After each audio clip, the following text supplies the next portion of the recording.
Hello, Don here. Welcome to Podiatry Practice Mastery, where we're helping you get your practice to the $1,000,000 mark and beyond. I have a couple of questions. There was a doc was asking me. He's just kind of starting out and trying to figure out which EMR he wants to do, and he asked me specifically between ModMed and Athena, and I think they're both great. We've had both ModMed and Athena, and so I'm not paid by anyone. Okay. At least yet. If I do get paid, I will let you know. I was paid by Athena, so they had me talk to different doctors, and I think Athena is a great EMR. Didn't make a ton with that, but it was fun talking to people about their experience with EMRs and things like that. The whole crux of the discussion, in my opinion, isn't so much functionality if you are a business owner. If you are an owner, it's different than if you're an employee. Okay, so let me kind of differentiate these two. So if you are an employee, who really cares? I think Athena is probably a little bit easier of a system to use to get started. I believe that ModMed is a little bit better of a system in terms of the billing, because it has the billing, the globals, everything else kind of included in it.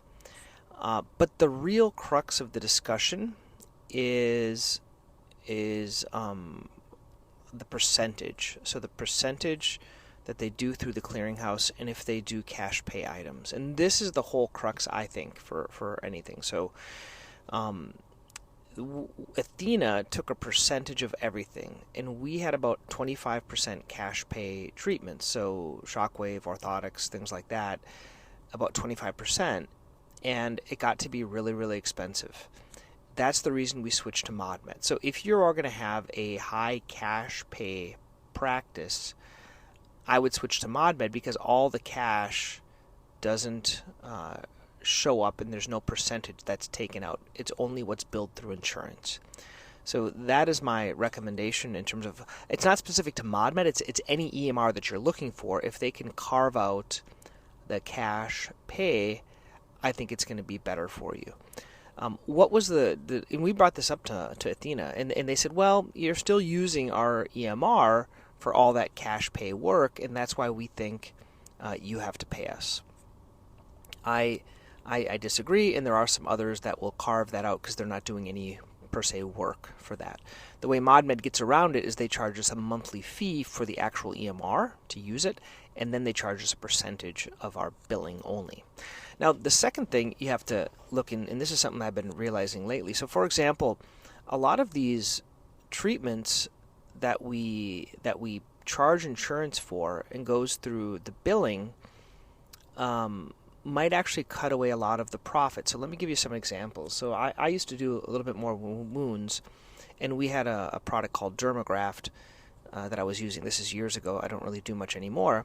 But like the Dermagraft, a lot of times we billed out the graft and it was a wash, and then I got paid for the application.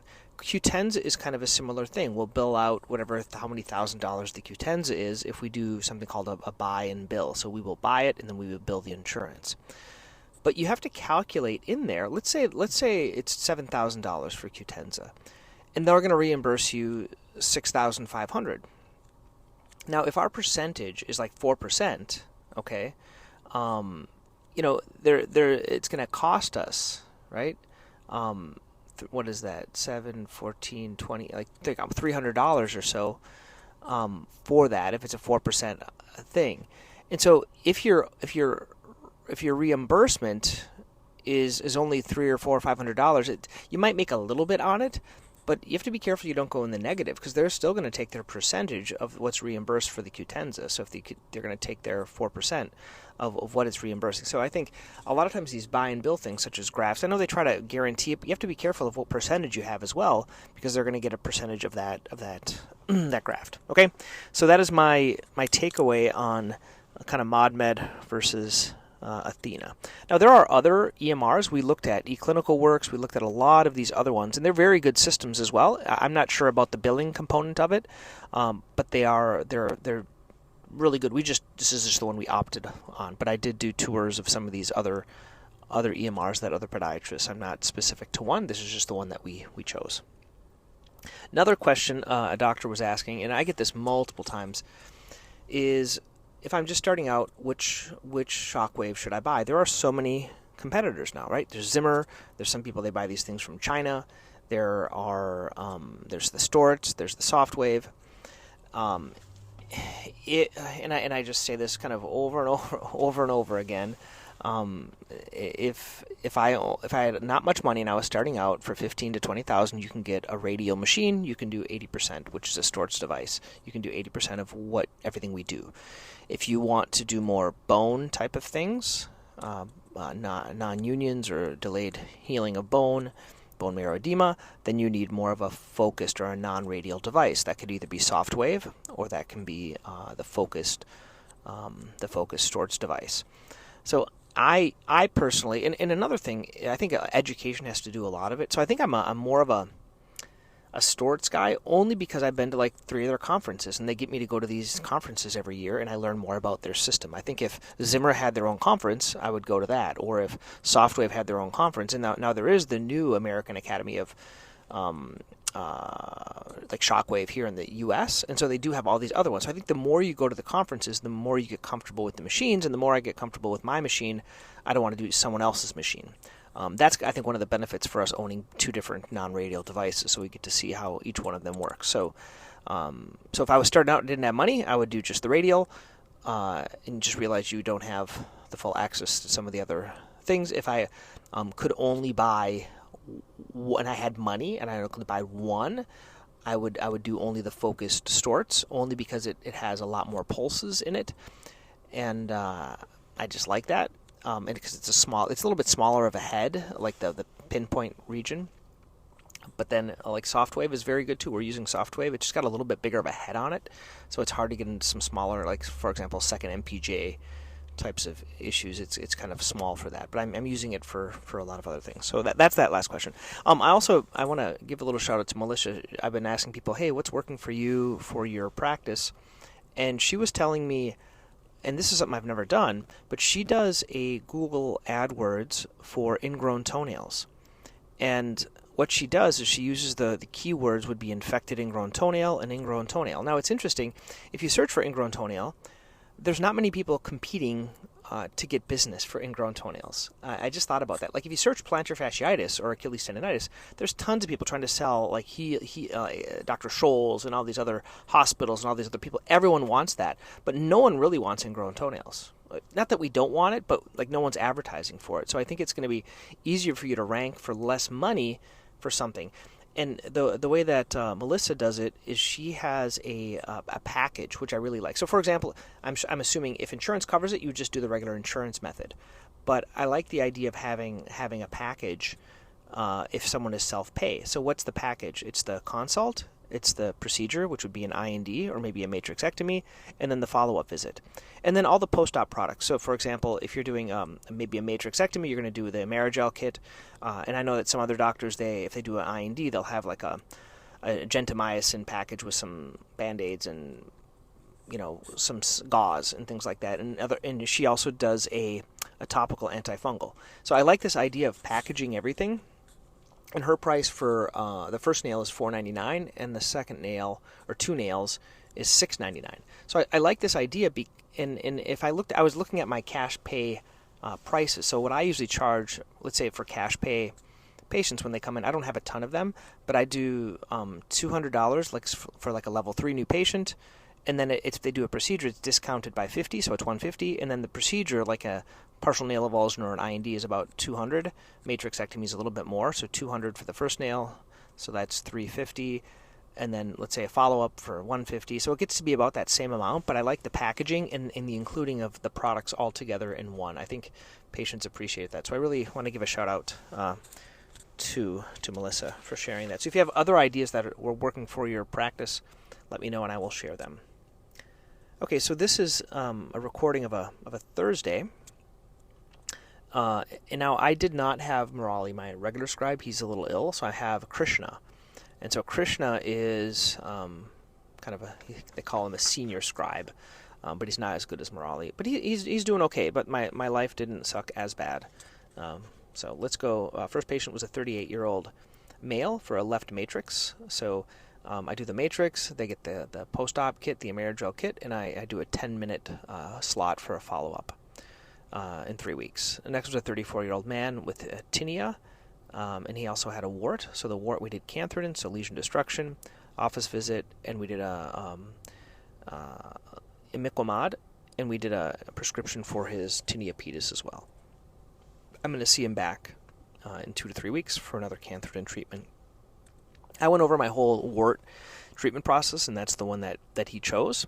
And they always ask, how often do I need to come? So for cantharidin, I say, well, you can, if you want to get it better faster, you come in every 2 weeks. If it like hurts a lot and blisters a lot, you can come in once a month. And really depending on their vacation time and stuff like that. Next was a 68-year-old female. She's in here for number 3 out of 3 for a left nerve entrapment to the anterior ankle. So I think she had a ganglion cyst that busted. So we're kind of breaking up some of the soft tissue. I was hopeful because I had good success with that neuroma the other day that this would help. But I find it's not really working all that well. She's okay living with it, but because she really doesn't want like a nerve decompression in there. Next was a 70-year-old female for bilateral shockwave for plantar fasciitis, number 4 out of 6. Next was a 73-year-old female for bilateral posterior tibial tendon dysfunction.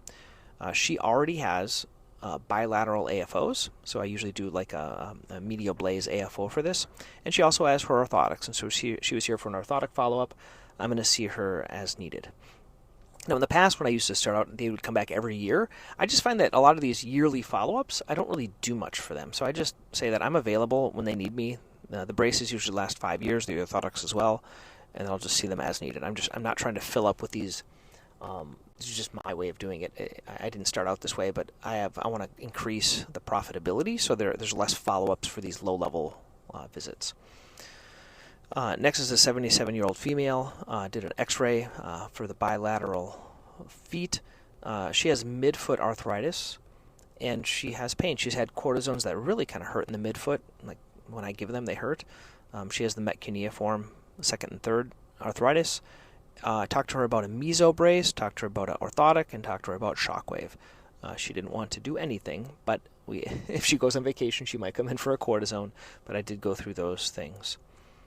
Next was a 48-year-old female for left Achilles, number 2 out of 6. She has the bulbous change. She's feeling a little bit better with the soft tissue work, the foam rolling, night splint, and morning stretch. And I think I think a lot of it has to do with her equinus. Next was a 78-year-old man did an X-ray. He is unsteady on his feet. That's why he came in, due to his lack of stability. But I think, as I was talking to him, he used to be a big racquetball player and very active gentleman. He's about in his 80s.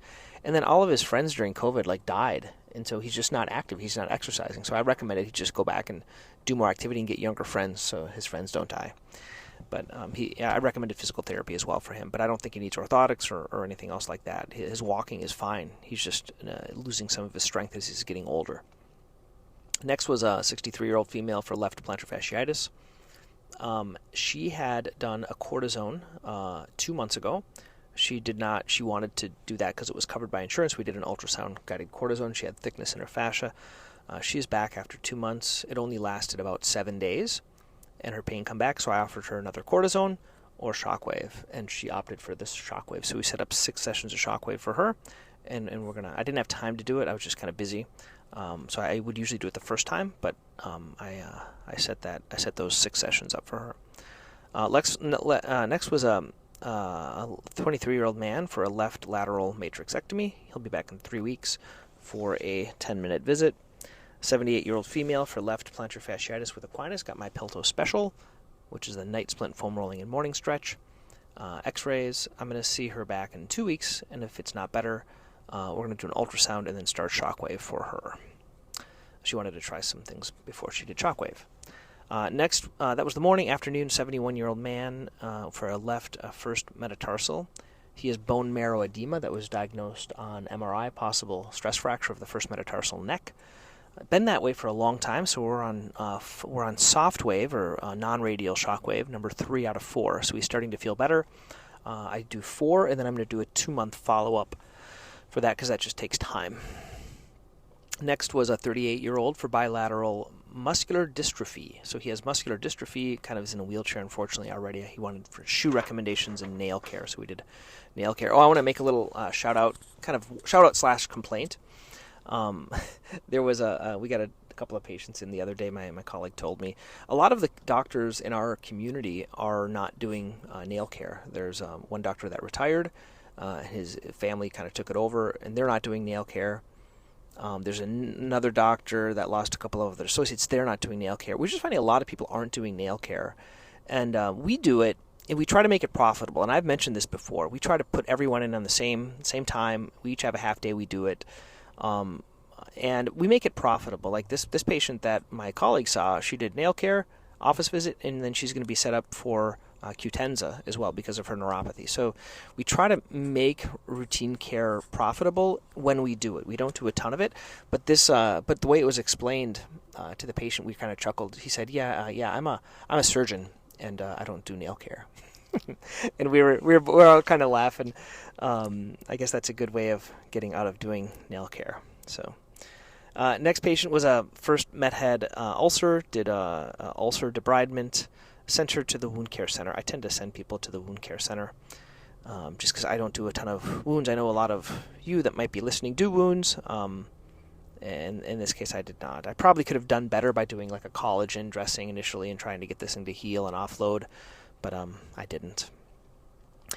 Next was a 49-year-old female for Lamisil. She got the Lamisil and the kit that we do with it. So once again, as I was talking before about doing the Ingrown Toenail kit, I have a Lamisil kit that patients get.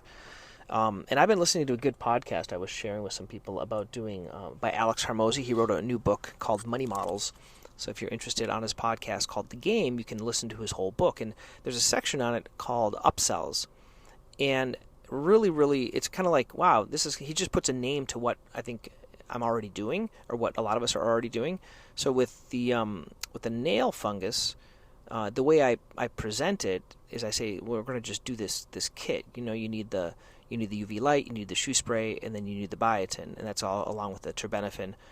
And then I also say, and you could do laser, but I don't think it's all that effective. It's $1,500. So what that $1,500 explanation is, that's called price anchoring. So I'm anchoring to a high amount, so that when I go back down to having them get all the other stuff that's only $200, it makes it seem cheap compared to that anchor price of the laser, which I really don't find all that effective. And I've asked everyone that's listening multiple times, and no one's really emailed me and said, "Hey Don, I really love laser. It works great." If there is someone out there, I own 3 lasers. I would love to say that it does work as well as terbinafine, but I don't think it does. But I would love to know it doesn't know what I'm doing wrong here. Next was a Shockwave. This is that 4th Met base fracture. So I did a video on her today. So I always like to do videos at the end to get more Shockwave coming in. So 4 out of 4 with a fracture 4th Met base with a soft wave or non-radial Shockwave. Next was a 67-year-old that came in for a limb length discrepancy. Gave him a heel lift. He had some other issues, but they weren't really bothering him. Next was a 33-year-old man, number 4 out of 6 for plantar fasciitis. This is a good one. 4 out of 6 Shockwave. He's getting better. 33-year-old guy, and he was saying, "Hey doc, I recommend Birchberry shoes. If you want to see my head in a little video I did for them, it's on their website, Birchberry, under the dress shoes." I don't even think I got a free pair of shoes out of that, but it's fun to make videos, and hopefully it helps their business. But this guy, he was like, "Yeah, doc, I'm getting ready to change all my shoes." And I was like, "What?" It's like, "Yeah, because my foot hurts in my shoes." And I was like, "It's your right foot because you have plantar fasciitis. How's the left foot feel?" "Oh, it feels fine." "Well, eventually your right foot's going to feel good, so don't go buy all new shoes." So I just sometimes think, like patient expectations, sometimes patients think they have to change all their shoes, whereas when their foot feels better, everything's going to feel better again. So just that's kind of how I explain it to patients. And then last patient of the day was a 37-year-old female. She was here for left plantar fasciitis. She got scanned for orthotics, and because she did so well with the work on the equinus, I think it was mostly due to that. She's a nurse. She's on her feet a lot. And she has a really flat foot. So I'm going to do the orthotics first, and then when I see her in 2 months, if it's still hurting, then we're going to do Shockwave. So that is kind of the plan with her. So that was the day. I hope you guys find this beneficial. Once again, if you have other things that are working for you and you want me to share it, because I think it's good to share and help with what everyone else is doing, what's working for them, shoot me an email, don@podiatrypracticemastery.com.